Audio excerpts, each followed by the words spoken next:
Hi ladies and gentlemen, welcome to SA Accounting Academy. Here's a short clip on one of our previous webinars. I hope that you really do enjoy it.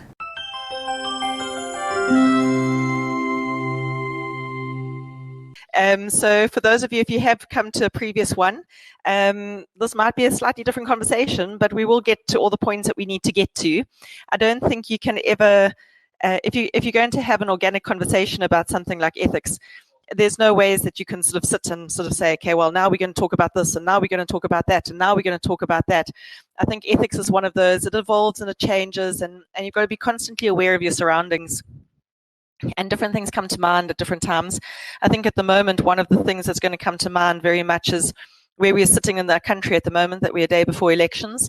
And I think that brings a lot of thoughts to our mind when we're talking about ethics and ethical leadership. Let's see where the conversation goes. There are three parts to today's session, and I'm going to be keeping an eye as much as I can. You kind of have to multitask and be a little bit squint when you are involved in a webinar, because I've got the question box open on my side, and as much as I'm going to, and Harnett I know is moderating questions in the background, I'm going to try and keep an eye on comments and questions as we go through, but we are going to sort of talk about sort of general ethics, and then we're going to talk about the code and some independence, and then we're going to talk about NOCLAR at the end. It's a 3-hour session, which in webinar times can seem to be quite a daunting session.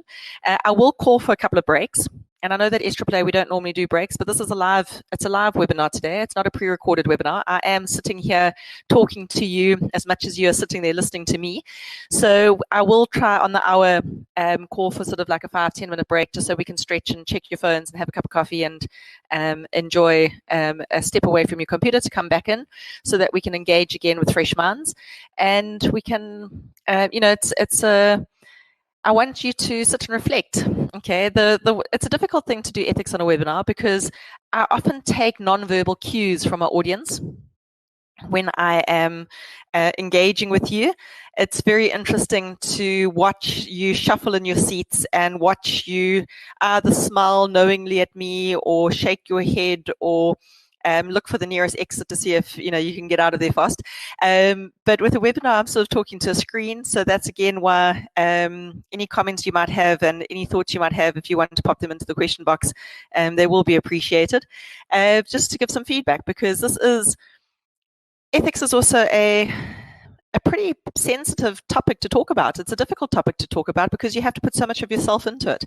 It's not something that I can sit and hide behind a textbook or sit and hide behind standards and sort of present somebody else's words. When you're talking ethics, as much as we're talking standards and we're talking the code and we're talking, principles, this is also very close to the bone and very close to who you are as a person.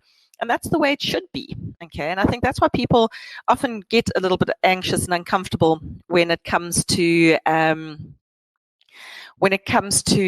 talking about ethics. It's because we do have to bring things out of the dark and out of the shadowy corners and show some light on it and actually talk about the hard stuff.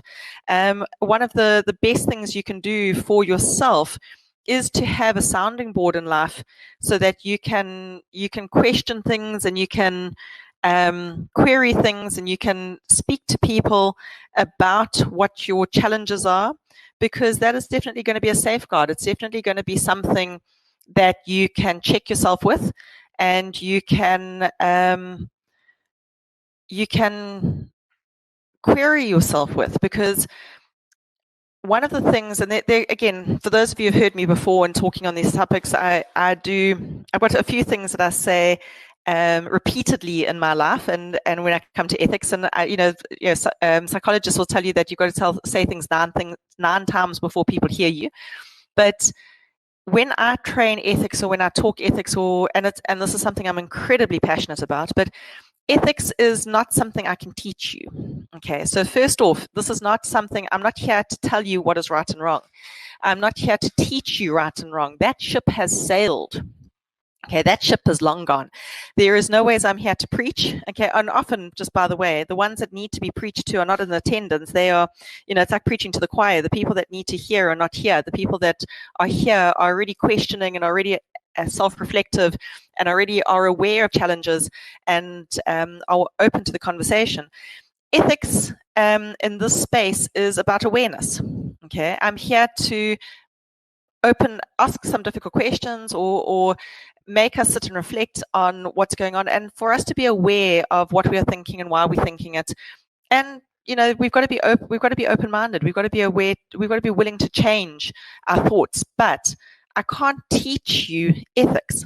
Okay, ethics is something that is being developed within you way before I met you on the session today. Okay, so if you sit down and you listen to the Catholic priests, the Jesuit priests, they'll tell you that give me a child until he's 7 and he's mine for life. And I think any strong religious organization has a similar philosophy, that if they are very involved in your life at an early young age, you will have that entrenched in you for the rest of your life. That sense of Catholic guilt, or that sense of whatever it is there with you forever, because of what you were exposed to at a very young age. So they essentially are saying, what you're taught by the age of 7 stays with you for life. The social scientists came back and said, after some studies, they said, no, it's not 7, it's 5. And then with further research, they came back and said your moral compass, your idea of right and wrong, and the way that you react to right and wrong is actually established at the age of 3.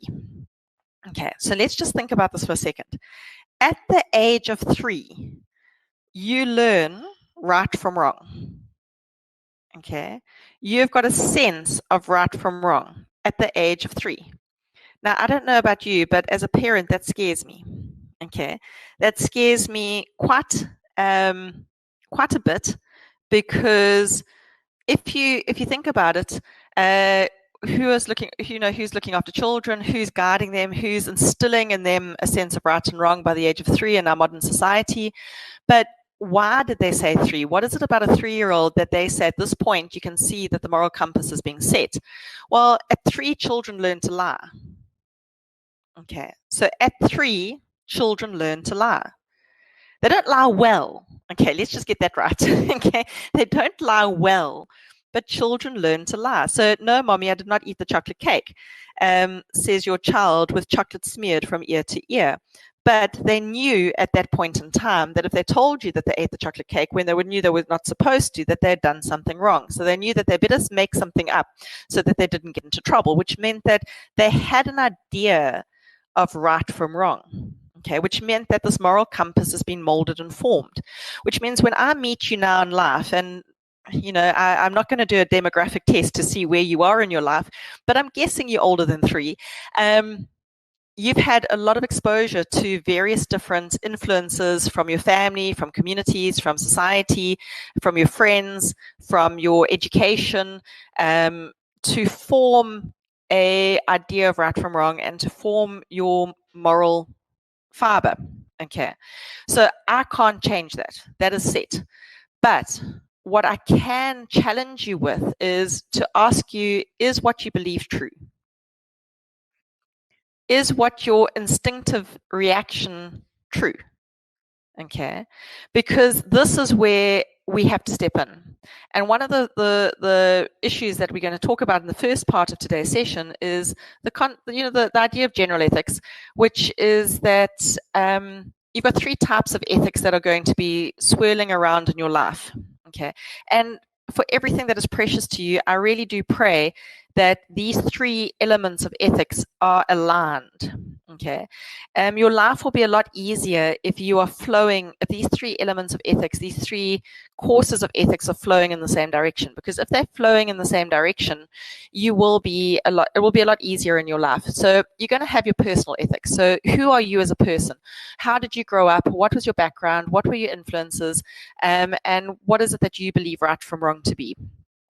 Bearing in mind there are people that make it their lifelong studies to study ethics. So you've got your personal beliefs, okay? That's one school of thought.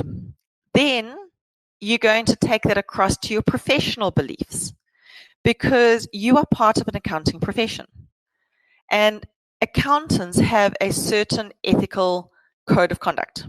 Okay, we have a code of how we behave and how we need to work and how we need to view things and how we need to see things. And I really do hope that your personal beliefs align with your professional beliefs.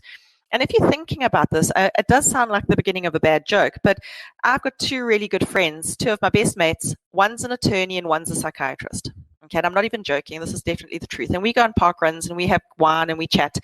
And can you imagine the conversations that we have over a couple of glasses of wine?